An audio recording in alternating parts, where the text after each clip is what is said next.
giving you the insider takes and the big picture view on the Dawgs. This is On the Beat, presented by Ingles, with Dog Nation insider Mike Griffith and Cody Chapins.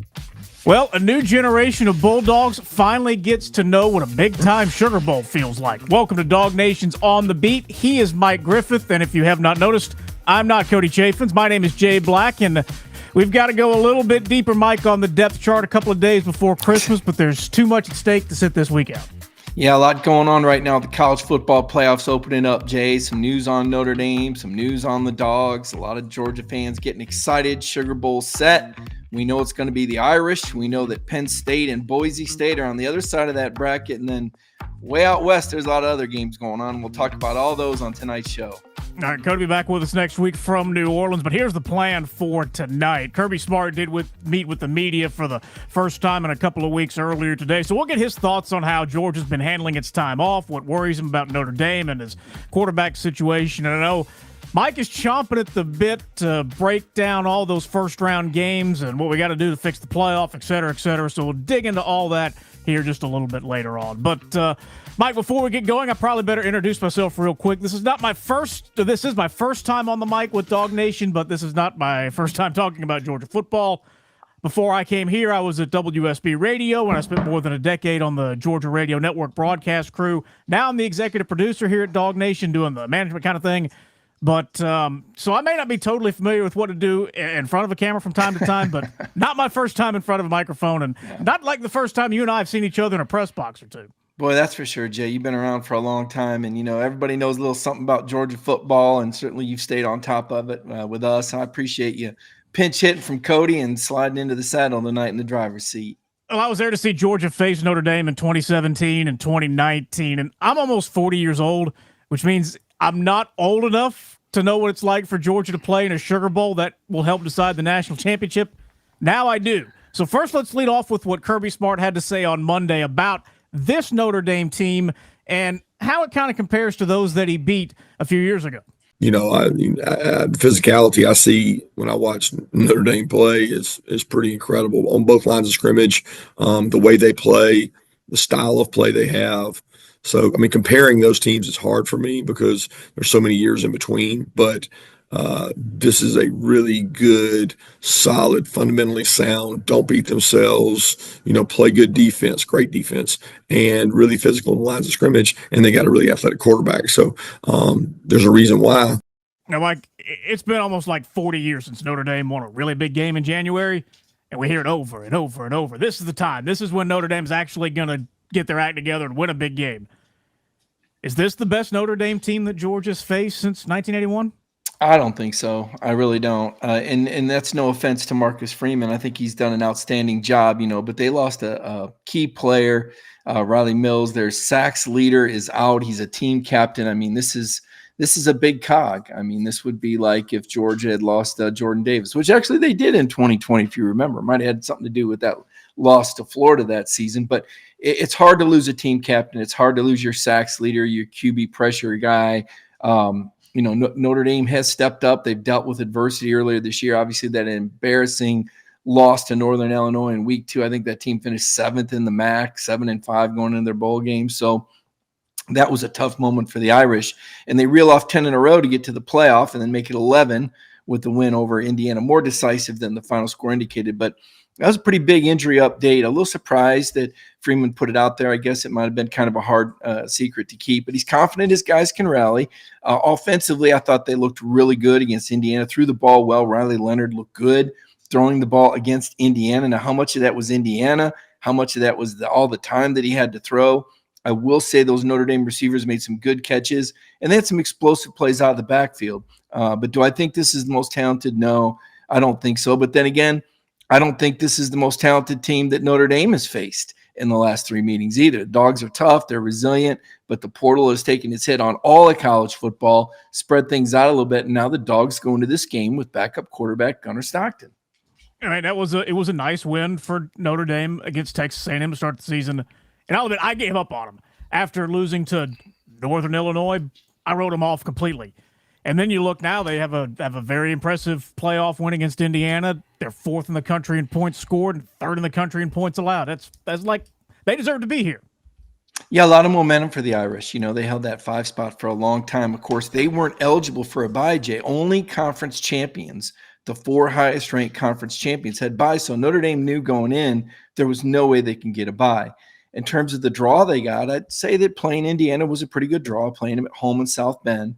Now, whether or not getting Georgia in the second round or in the quarterfinals was a good draw or not, I'm not sure how Notre Dame feel about that. I know the odds makers, when this game first was announced right after Notre Dame beat Indiana, Notre Dame was actually the favorite by 1.5 points on FanDuel when the line first came out. Now, only took a couple hours for some of those Georgia fans to spot that, and the line flipped, and now the Dogs are 1.5 point favorite.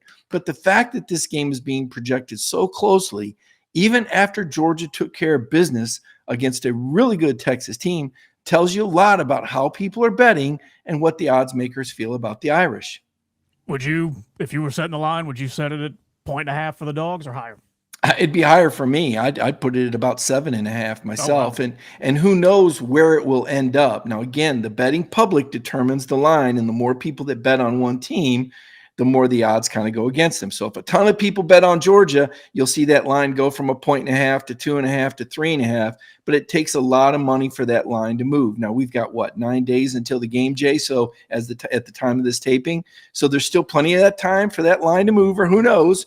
Maybe some deep-pocketed Irish fan just knows Notre Dame's going to get to the Orange Bowl and puts down, 7 figures on the Irish. I don't know. I'm not up on how much money's being bet on this game, but I would tell you it probably has as much interest, if not more, than a lot of these other matchups that we're going to see in the quarterfinals.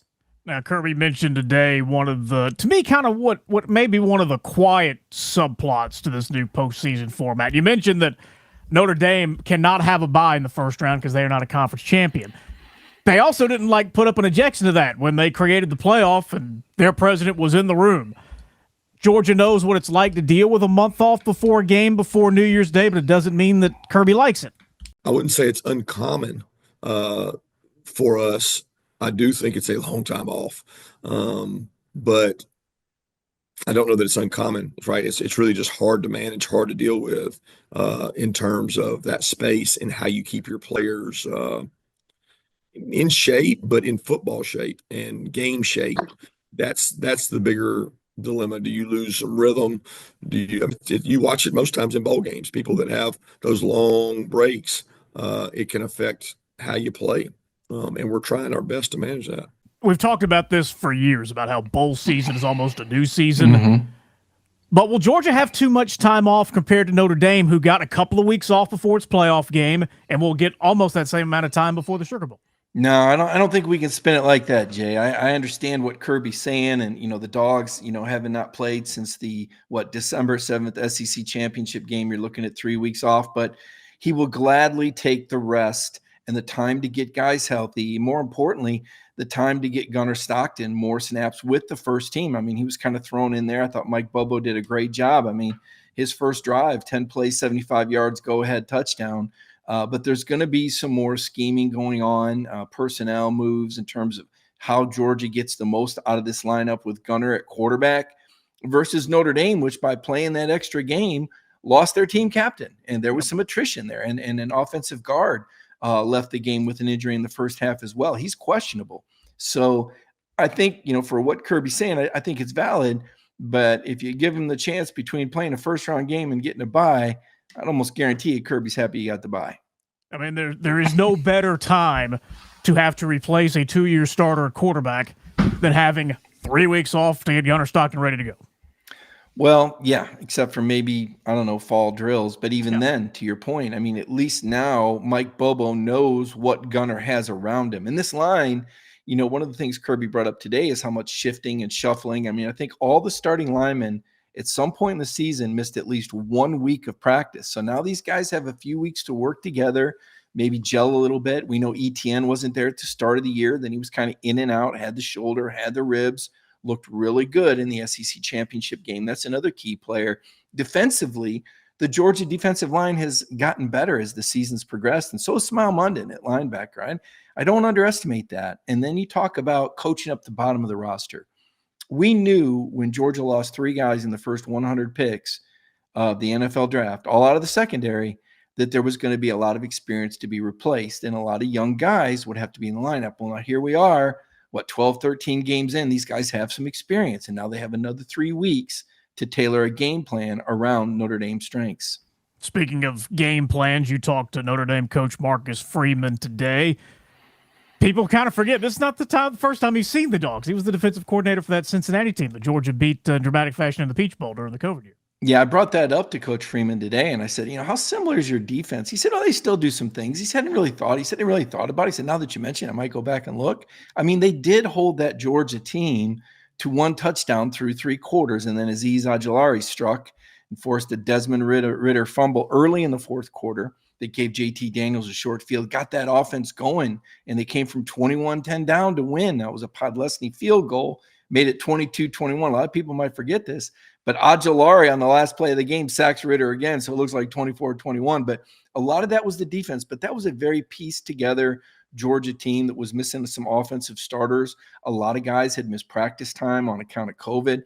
Very difficult circumstances for a very good Cincinnati team that not only had Desmond Ritter, but also that Cleveland Browns running back Jerome Ford was pretty special too. Remember, he ripped off that big run. So Freeman reflected on that a little bit. I also asked him about Max Bulla. This is a guy I covered at Michigan State. He was an All-American linebacker, spent some time coaching a little bit with Alabama. He was part of the game plan for one of the SEC championship games. I know that Max, was kind of responsible for keeping an eye and getting some film on how Georgia's quarterbacks run. So Bolin, now the linebackers coach at Notre Dame. Now Coach Freeman downplayed that a little bit, but I can tell you from my experience with Max Bulla, this guy's plugged in and he understands the defense very well that Georgia plays, and he has prepared for a Georgia offense with a mobile quarterback before. The deeper you dig into these coaching staffs, Jay, you're bound to run into somebody that's got a connection to Georgia or Kirby or Alabama that has a working knowledge, at least, of how Georgia does things. So I do think with Al Golden being the defensive coordinator, you remember he was once the Miami head coach, and then the former LSU OC calling plays on offense. That guy's pretty good too. Did pretty good for Jane Daniels. The Irish have a very good coaching staff. So I know Kirby and his staff are going to be hard at it. There's going to be a lot of chess being played in terms of who's going to try to do what looks they get. And the adjustments in game, I think, are going to be very important for this game. You put more stock in Brian Kelly or Marcus Freeman? Oh, man, that's a tough one. Marcus I don't even think he's 40 years old yet. In fact, when they asked him about the Sugar Bowl, he said he didn't even know Herschel Walker beat Notre Dame in a Sugar Bowl. But just to tell you how young he is, probably need to get a headline out on that on Dog Nation pretty soon. I know Herschel probably. But they wrote about it in a book or two, I promise. Well, Marcus is busy working on the now, right? But he's a young coach. Brian Kelly, I think, is an outstanding coach in his own rights, though. He's the winningest coach in Notre Dame history. I don't sell that short. I know that LSU's had some ups and downs last year, but they were pretty impressive the year before offensively. It took an undefeated Georgia team to beat them in the SEC championship game. Of course, the Dogs scored over 50, but if you go back and look at the first quarter of that football game, LSU was going up and down the field and actually outgained you. I think a lot of both of these coaches, Jay, I'm going to call that one a coin toss, especially when you consider how close Notre Dame played Georgia in 2017 in South Bend and in 2019 between the hedges. All right, one more last topic. I want to bring some sound to you before we take a break here. It's the quarterback situation. Kirby did give us an update on how Gunnar Stockton is preparing for Notre Dame. Well, I would say just experience, right? Just practice. He got lots of reps prior to these practices, but he's getting much more now. I do think knowing that, when you get ready for a opponent like Notre Dame, you need time. And we haven't known who we were going to play for, I guess now 24, 48 hours we've known, and 72 hours. And there's certainly a lot of time in prep you can do to prepare for that. We prepared for some of that prior to that because we knew it would be within 2 opponents. But I think the biggest thing is his competition at practice, the situations we put him in, all those things allow him to get better as a quarterback. And Kirby also confirmed that Carson Beck and his family are still looking for options to figure out what they're going to do with about his arm. But are we going to see a dramatically different Georgia offense with Gunnar in there? Do you have time to change the whole playbook with a new quarterback in there? Well, Connor Riley asked him that question, and I didn't expect Kirby to give anybody the game plan. And he kind of said, we are who we are. And they've been working on this offense all year long. But obviously, Jay, when you've got a mobile quarterback, you're going to do a lot more with rolling the pocket, moving the pocket, RPO action. I think we saw a lot of the Georgia offense from Gunner that Gunner runs in the second half of that game. I mean, Georgia was pretty efficient moving the ball downfield, settled for a field goal once or twice, but they got in the end zone too. So I don't think it's rocket science. I don't think it comes down necessarily to any special plays or any tremendous flip in the offense. But I do think you're going to see a higher ratio of runs to passes. And I think you'll see more quarterback bootlegs and rollouts and things that take advantage of Gunner's mobility. And Freeman knows that. And you can know that and still not stop it. If the Georgia offensive line does their job, if the receivers catch the passes, if the running backs make the right reads and the right cuts, Georgia can have success with execution. So even though there'll be some opportunities for these coaches to scheme, maybe break tendency here and there to try to get an explosive play, maybe blitz or show some simulated pressure, try to outfox each other a little bit at the line of scrimmage, it's still going to come down to blocking and tackling. And I think that's where Georgia has a big advantage. I do think they have the advantage in talent. And both of these teams are resilient, but I think the Dawgs have been in a few more of these tough battles and been on the big stage. Certainly, they're familiar with playing inside of a dome stadium, albeit this is Caesars down in New Orleans. But Georgia's played indoors before, and I think they're comfortable in there. All right, so we will put a pause into our Sugar Bowl preview right here, but so much more Sugar Bowl coverage throughout the week ahead on DawgNation.com and our Dawg Nation video channels. And then, of course, once we get down to New Orleans, Mike and Cody will be back next Monday to really dig into how the Dogs take care of the Irish. But coming up, we've held Mike back long enough. It's time for him to weigh in on what happened over the weekend in the 12-team playoff. Do we got to blow things up after that bad first round? We'll talk about that next from Dawg Nation. This is On the Beat, presented by Ingles. So, you gonna play this week? You gonna play this week? You gonna play this week? You gonna play this week? You gonna play this week? You gonna play this week? You gonna play this week? You gonna play this week? You gonna play this week? This week? And welcome to the Ingles Game of the Week as the Warhorses square off against the rival. He's going in. He's going in.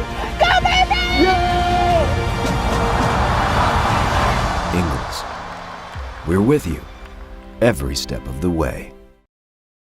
All right, now if you are new to Dawg Nation, this is On the Beat. We're happy to have you, and this is not the only thing we do here. Of course, Brandon Haddams hosts our flagship show, Dawg Nation Daily, every morning at 10 a.m. And earlier tonight, we had a special edition of our Wednesday recruiting show, Before the Hedges, with Jeff Sentell and Kaylee Mansell. They were handing out their year-end awards, so please go make sure you hit the subscribe button, turn those notifications on so you can catch all of our programming from New Orleans next week, where Mike will be for, how many Sugar Bowls would this be for you now? Oh, man. Geez, Jay, I'm going to say probably 7 or 8. Covering different teams. I think I go all the way back. My first one was the Florida State game, or maybe it was Virginia Tech and Texas. One of those games in the midnight. I think it was maybe Virginia Tech, Texas, when Texas had an imposter. They had a guy on their roster that wasn't the guy that he said he was. He was old, and they had to alert the media via a fax. Everybody ran down to the hotel lobby because a fax was coming out from the Sugar Bowl. To let everyone now you have transfers. At least we know who they are that are stepping into this game. But that was, and then the next year, Florida played Florida State, and there was actually some kind of a cutlery fight. They were at a team dinner together, and I don't know anybody got hurt that bad, but it made news that these teams were ready to brawl, and it was quite a brawl as Florida won that game, and I believe that was the national championship year for the Gators, if I'm not mistaken. Yeah. All right, now. That was not boring. Mike's stories from the Sugar Bowl are definitely not boring. I've seen 2 of them. I was there for Georgia against Texas and Georgia against Baylor. I'm fine to skip New Year's Eve in New Orleans. Y'all can have that one. I'll hang back here at the studio and help get our shows on the air that weekend. But what went wrong on Saturday? It's time for Mike's 30,000-foot view.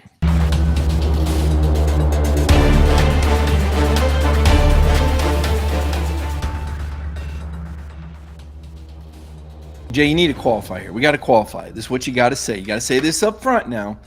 These 2 years that we're seeing, this season and next season, it's only a 2-year deal because really we're still in the window of the contract that went with a 4-team playoff. And everybody said, we really want to get to this 12-team playoff. How do we got to do it? So they had to do some things to fulfill contract obligations. obviously with the New Year's Six bowls and their attachments and the contracts some of them have with conferences, and they had to get everybody on board. They had to get Notre Dame to agree, like, look, hey, you realize you're not in a conference, and all these other teams were playing conference championship games. And for us to move forward, this is what we need to do to get everybody on board and everybody to sign off and be okay with it for 2 years. Now, I don't like trial balloons or test tubes when I'm watching my college football and say, oh, this is just some experiment. And it's not really an experiment, but the things that we're seeing and learning, for example, I wonder what happens with the 13-member committee. Every year it's different. We know that. Kirby knows that. He told us that in 2018. Last year, they left out a team with a better record in Florida State because of an injury to a quarterback and took one-loss teams from Alabama and Texas over an undefeated Florida State, right? This year, the committee stressed the one-loss record and didn't pay as close attention or prioritize, I guess I should say, schedule strength. And we wondered, well, how would this work out? And we saw the results. There were some lopsided games. Now, to be fair, Jay, even in the first round of the NFL playoffs and some of these 4-team playoffs, we've seen lopsided games before. Now, I don't know if I expected that degree of lopsidedness. I don't know if the weather played a factor. On-campus games, should we revisit this? I mean, there were 3 100,000-seat stadiums that only had 2 weeks to get filled up. Most of the time, people know the season schedule in advance, or in the case of the New Year's Six bowls, they've usually got 40 or 50,000 of those tickets sold before anybody even know who the teams is. I didn't think the cold weather affected the play. I do think it played a small role in the attendance. I like the on-campus games. I hope they stay. I think we need to look at whether or not conference champions right now are exclusive to buys. Maybe you just take the top four ranked teams. But then again, you do need to reward conference championship game winners somehow. Maybe you say, okay, well, you get a home game, but we're not going to guarantee one of the top 4 seeds. So I think a lot of these things are going to be tinkered with. And then we don't even know if it'll be 12 teams. Maybe they'll go to 14. Maybe they'll go to 16. So right now, a lot of lessons are being learned. And of course, there's some other complications. We've got this transfer portal window that's open while these teams are preparing for the playoffs. Georgia lost a couple guys. I think Ohio State lost 6 guys. So I don't know that they were major starters, but I think they were contributors. So we got to look, does this transfer portal remain? The early signing day got moved up, so the portal window could follow, but it still leaks into the postseason. And Lane Kiffin said, can you imagine if NFL or NBA free agency took place during the playoffs? So it's not a perfect system. They've got to come up with some answers. As far as the games themselves, Jay, I don't know about you, but I was wildly entertained by Clemson's comeback against Texas. That one, I want to say it's surprising, but it didn't. I kind of like seeing Dabo Swinney's team show a little fight against the Longhorns. Here's what I'm not going to say. There's no way in the world this is worse than 2 teams or 4 teams. Did the committee maybe not get the 12 best teams? You could argue that. But here's what I know. The best 4 teams in the country are still in the tournament. We don't know exactly who they are because last year you could make a very strong argument the 4 best teams in the country were not playing football on January 1. And it will get to be decided on the field. Are the seedings kind of messed up? Yeah, they probably are. Is it probably royally unfair to Oregon? They got to play Ohio State again? Sure. But you got to beat them anyway. If you want to be the champs, you got to go beat them. We know the best teams in the country still have a chance to win the national championship. I thoroughly enjoyed this way more than I did. Let's see. What was being played at this time last year? Let's see. We had the Las Vegas Bowl, the whatever the thing is in Mobile Bowl. We had Georgia State playing. And so that's what was being played on the Saturday before Christmas. Blowouts happen. I'm totally fine with this. Everybody that deserved a chance to play for the title got to play. And some of them got their doors blown off, and we don't get to see them again anymore. And that's great. Yeah, and I'll say this. Tennessee earned 3rd place. They earned that seed. I don't know that I think Tennessee was necessarily the 3rd best team, but they earned it. They beat Alabama. Okay, their schedule didn't have them play Ole Miss or South Carolina, but they beat the teams that they needed to beat to get in. Now, that said, I do think that maybe Ole Miss or Alabama or South Carolina would have been a better matchup for the Ohio State. But, Jay, I don't think any of those teams would have beat the Ohio State team that I saw. That Ohio State team was the upset Ohio State team, the angry Ohio State team. And I know Georgia fans remember because they saw a very angry Ohio State team that had lost to Michigan before they faced him in the CFP Peach Bowl just a couple years ago. So we know that when Ohio State puts it together with all that talent, Very, very dangerous team. Now, do I think one of those 3 SEC teams would have been a better match for Notre Dame?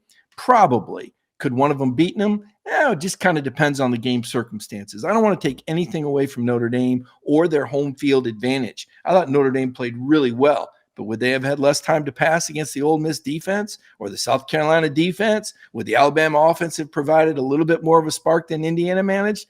Probably. All that said, I go back to what I said at the beginning. This was the system that had to be in place, and this is how the committee chose to rank them. Different committee, probably different rankings. But to your point, Jay, I'm glad we're talking about football, watching football, and I agree the 4 best teams in college football are still playing right now.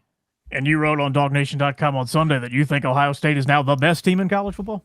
They looked like the best team on the opening weekend. Now, can they sustain? Now, we know what we learned from this, and we should already know this, is that every team has a spectrum from their worst game to their best game, right? The Georgia you saw play UMass and give up 20 points is not same as the Georgia team that beat Texas twice. It's just not human nature to be able to do your best and carry the same intensity or have the same breaks or the same level of execution. I mean, my goodness, we saw it night and day in the Alabama game from Georgia. There was bad Georgia, there was good Georgia, right? So football is fickle. It is a game of momentum, and I do think that it's somewhat fluid. Now, I don't know if the same Ohio State team will line up against the Oregon Ducks any more than I know that the same Oregon team that beat Ohio State earlier this year in their home stadium will be just as explosive now that Ohio State has seen that Oregon team before. Texas, another team. Which one are you going to get? The same thing happened against Clemson. They were dominating. They were rolling. They took their foot off the gas just a little bit. And Clemson staged a comeback, was able to get back within a score or get down to that 1-yard line, be on the verge of making it a really tight game. So things happen fast in football, Jay. That Ohio State exhibition was very impressive against a good but not great Tennessee team. That was a good Tennessee team. I don't necessarily think Ohio State would run roughshod like that over Georgia. And I don't know that we'll need to see it. Ohio State's got to go through Oregon. And then you've got Texas playing Arizona State, the real Cinderella team, was picked last in the Big 12 and won the Big 12. That's going to happen right there in the Peach Bowl on January 1st. Winner of that game plays the winner of Oregon and the Ohio State. And then over here on the Georgia side, the Orange Bowl side of the bracket, we saw Penn State look very impressive against an SMU team. The moment looked too big for SMU. I don't think SMU is really that bad, like throw, 2 or 3 pick six bad, 2 pick sixes at least, 3 bad picks. I mean, I'll be honest, I was tuning in and out of that game because Penn State was so dominant. Now, does Penn State do that against Boise State? Let's remember, Boise State played Oregon within a field goal earlier this year, and they probably have the best running back in the nation. It's in the Fiesta Bowl. Boise State 3-0 all-time in the Fiesta Bowl, but Jay, Penn State 7-0 all-time in the Fiesta Bowl. So if that is indeed the matchup, I kind of like Penn State a little bit. I don't think it's going to be easy on the Dogs, but I don't think it's unfair to say that the other side of the bracket has more depth and more talented teams overall. Penn State, an 11.5-point favorite over Boise State. Can they really get to the national championship with Drew Aller as their quarterback? Well, you saw how valuable the defense was. You know, a lot of people were asking that question about Stetson Bennett in 2021. The 2022 Stetson Bennett that was a Heisman finalist was real good, and Monken had a whole year to design that offense around him, and at times the Dogs were unstoppable offensively. But you go back to 2021, and there were some shaky moments, and people wondered. Now, Stet played big in the clutch when he needed to. Will Allers do that? And then the James Franklin thing, you know, the guy that supposedly can't win a big game. I think beating SMU was pretty big, right? I don't know if it's a top 5 win, but I think James Franklin is a better coach than he gets credit for.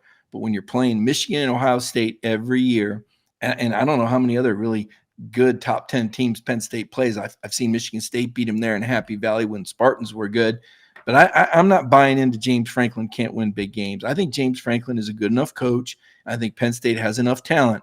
It's going to be who plays better that night. And I wonder about the Boise State ability to run the ball. Now, they were able to run on the Ducks. But, you know, that Oregon defense, you know, Dan Lanning's defense at Oregon isn't what it was at Georgia. So I'm kind of saying hold the phone. There's more to be learned in this next round of games. Who's going to win the next round of games? Who's in the Final Four? I'm going to take Ohio State. I like the momentum. I like the way they're playing. I like the revenge factor. They've already played the Ducks once. It was at Oregon. I think that was a factor. Ohio State had an opportunity to win that game. I think they're the better team. I love Dan Lanning, but right now the Buckeyes look like they're on a mission and they have a lot of momentum. I do like Penn State to beat Boise State. I know that my colleague Jeff Sentel kind of likes that Boise State run game. It's out in the desert. Don't know what that track's going to be. It's going to be a fast track. Is the Heisman finalist going to be running all over the Nittany Lions? I don't think so. And I don't think Boise State has enough answers against a really good Penn State defense. It is a very good defense. Texas and Arizona State, who doesn't want to see the Cinderella story, especially Georgia, and doesn't want to see Texas a third time? I got to think Texas wins that game, right? So I'm going with Ohio State, Texas, Penn State. Of course, I'm already on record big on the Dogs. I like what Georgia did when they had Gunnar Stockton under center. But the story people aren't talking nearly enough about is how good this defense has gotten. They've gotten better and better and better and better as they've grown healthier. And now you've given Kirby Smart 3 weeks to prepare. All right, so that's who Mike thinks will be the big winners next weekend. But coming up, who's hot, who's cold, who are the big winners, and who are the bigger losers from the last week. This is On the Beat from Dog Nation. I'm so glad you're here. Let's take a look. Anytime can handle all your HVAC and plumbing needs, providing top quality service for a reasonable price. All fixed now. Can we call you again? Yes, anytime. Any day? Yes, anytime. But for the heat? Yes, anytime. For the toilet? Yes, anytime. Anytime you have a problem, just call. Anytime heating, cooling, and plumbing. Large enough to handle your HVAC needs, but small enough to care. All right, now you got no excuses with Anytime Heating, Cooling, and Plumbing, and you also have no excuses because our Dog Nation shows are available to you anytime you want to watch them or listen to them. We've got podcasts, too, You can catch this show Before the Hedges and Dog Nation at Large on our Dog Nation Podcast Network feed, which you can find anywhere you get your podcasts, so make sure you follow that. Now, it's time for Who's Hot, Who's Cold, brought to you by Anytime Heating, Cooling, and Plumbing. Mike, who's hot? Ohio State. Boy, I just can't double down on that enough. I mean, they were so impressive. The quarterback, Will Howard, I thought he looked better throwing the ball. Those Ohio State receivers, Jay, it looks like an NFL receiving corps and two really talented running backs back there. I mean, that Buckeyes offense is scary.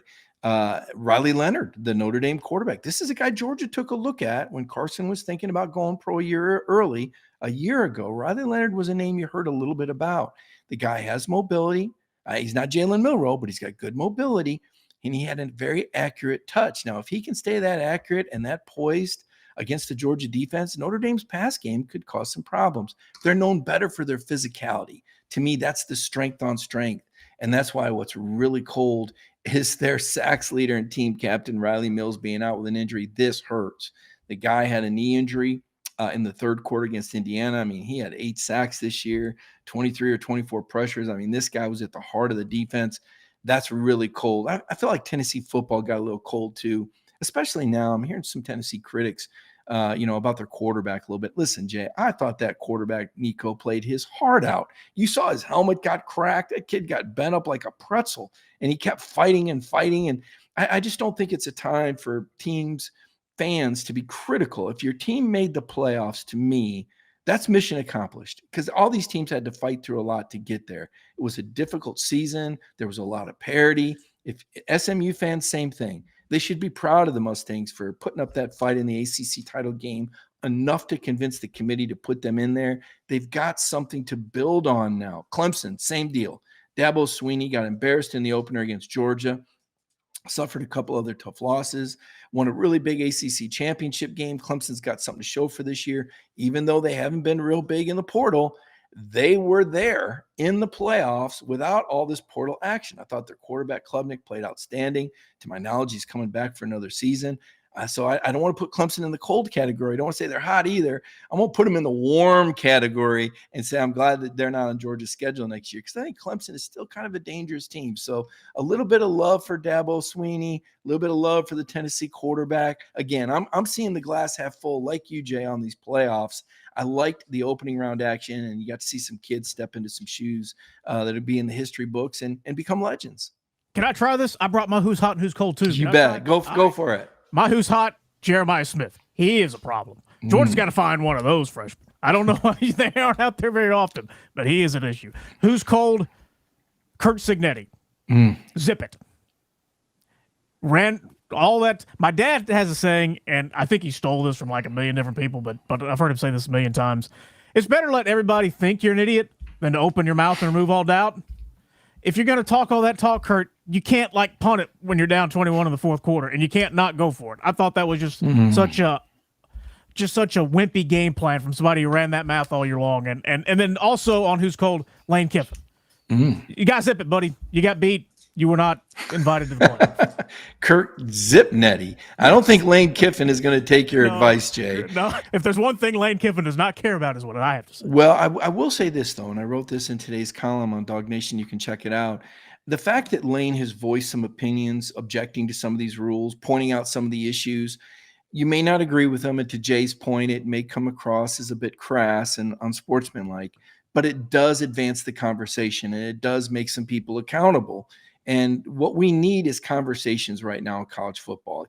We have to have more than just Nick Saban telling us how he do it. And by the way, do we want to put him on the hot and cold list for being called out by that comedian for allegedly cheating when he was at Alabama? I will say I did do some stories, and Alabama was among lead leaders in secondary violations, which means the coach said, oops, I didn't know we did that. Yeah. I don't want to go back to the secondary violation days. That was kind of ridiculous. But the fact of the matter is, Nick Saban was called out on national television by a comedian, albeit a Notre Dame fan, and he did not like it. But as I said, the punchline is anybody from Notre Dame thinking the Irish were holier than thou when it came to extra benefits before they were legal.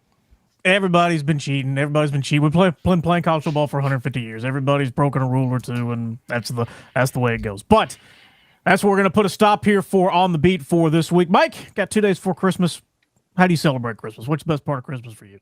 Oh, family, man. Family, a little relaxation, a little reflecting on the year. It's an opportunity to say thanks for all the people that have followed us here on the On the Beat show or DogNation.com, whether they're checking us out on our Dog Nation page or YouTube or Facebook or Twitter. And Jay, I always give a big thanks to you. I mean, Cody and I couldn't do what we do without your production and your experience and leadership. We're really thankful. This format has worked out so well. I wish Cody was on here. I think he's been fantastic. Certainly a great add to the Dog Nation team. I know everyone loves Kaylee and the great show that she does with Connor on Thursday night. And man, I don't know, while we're talking, Connor's probably put up 3 more stories. He's done such a good job staying on top of things. And Dog Nation fans, they watch Brandon Adams every day on Dog Nation Daily at 10 a.m. And Brandon's got special programming he does after the game. You get a chance to rewind with him, and he's going to have a special column on Christmas. I'm looking forward to reading. And then, of course, our boss, BJ Sweeney, had a vision for this.